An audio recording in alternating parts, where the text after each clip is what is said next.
Cocoa পাখির খুঁটিনাটি রান্নাঘরে আজকে রান্না করব হচ্ছে চাটনি নেভে গেছে আমের, শুক্তোর আনাজ কেটে রেখেছি, এখানে ছোলার ডাল ভেজানো আছে, ছোলার ডালের বড়া করে তরকারি, ভাত আমার বসে গেছে, ভাত হচ্ছে,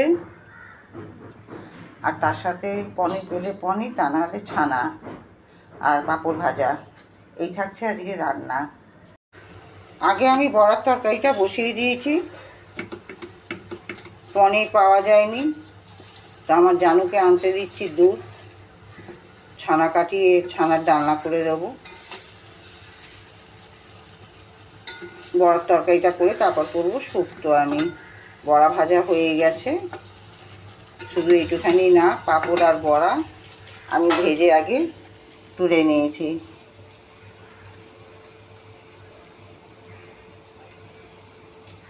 এত গরম, সকালবেলায় অবস্থা খারাপ,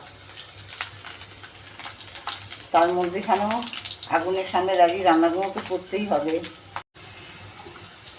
আলু আমার লাল লাল করে ভাজা হয়ে গেছে, এবার আমি দেবো এতে মশলা। এখানে আমি মশলা দিলাম আজকে টমেটো, আদা, জিরে আর ধনে, এই মশলা দিলাম। মশলাটা এরকম শক্তকে দেখে হয়তো ভাবছেন যে এরকম শক্তকে কেন, আমি ডাল বেটেছিলাম, ওই ডাল বাটার মিক্সিটাতেই বাটিটাতেই আমি আবার মশলাটা করেছি। এবার দেবো, এখানে কষানো হয়ে গেলে দেবো পরিমাণ মতো নুন আর হচ্ছে মিষ্টি। আলু সেদ্ধ হয়ে গেছে, এবার আমি ছেড়ে দেবো বড়া।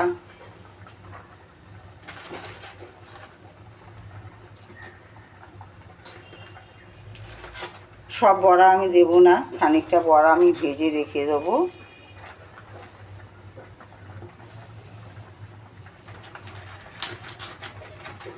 কারণ আমার জানু ভাজা খেতে ভালোবাসে।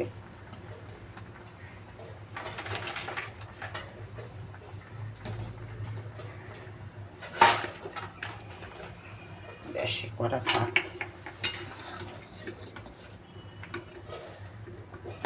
এবার দেবো এতে একটুখানি আমার বাড়িতে তৈরি করা মশলা, 1 চিমটি দিয়ে দেবো। বড়ার তরকারি আমার রেডি হয়ে গেছে। এইবার ছানাটা কাটাবো, যেহেতু পনির পাইনি, তারপর ছানা কাটিয়ে ছানার জল ঝরতে দিয়ে তারপর বসাবো আমি শুক্তো। ছানার ডালনা আমার রেডি, এবার আমি নামাবো।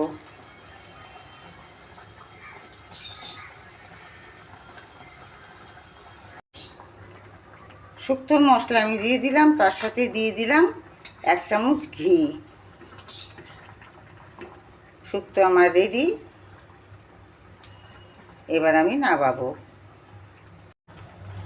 ও শুক্তোর মধ্যে আরেকটা কথা বলতে ভুলে গেছিলাম, এর মধ্যে দিয়েছি আমি মিষ্টি 1 চামচ। আর বিয়েবাড়ির মতো শুক্তো আমার কেমন হয়েছে অতি অবশ্যই কিন্তু জানাবেন, জানাতে কিন্তু ভুলবেন না। আর আমার এই শুক্তো দেখে ভালো লাগলে ঘরেতে আপনারাও বানিয়ে খাবেন। গরমকালে শুক্তো খাওয়াটা খুব জরুরি, খুব দরকার, শরীরের পক্ষে অনেক ভালো। মাছ মাংসর থেকে আমি তো মনে ভাবি এই গরমেতে এই সবজি দিয়ে শুক্তো খাওয়াটা শরীরের পক্ষে বেটার। আজকের মতো টাটা, আবার দেখা হচ্ছে নেক্সট ভিডিওতে। সবাই ভালো থাকবে, সুস্থ থাকবেন। রাধে রাধে। সকাল এখন 10:30, অবস্থাটা দেখেছেন।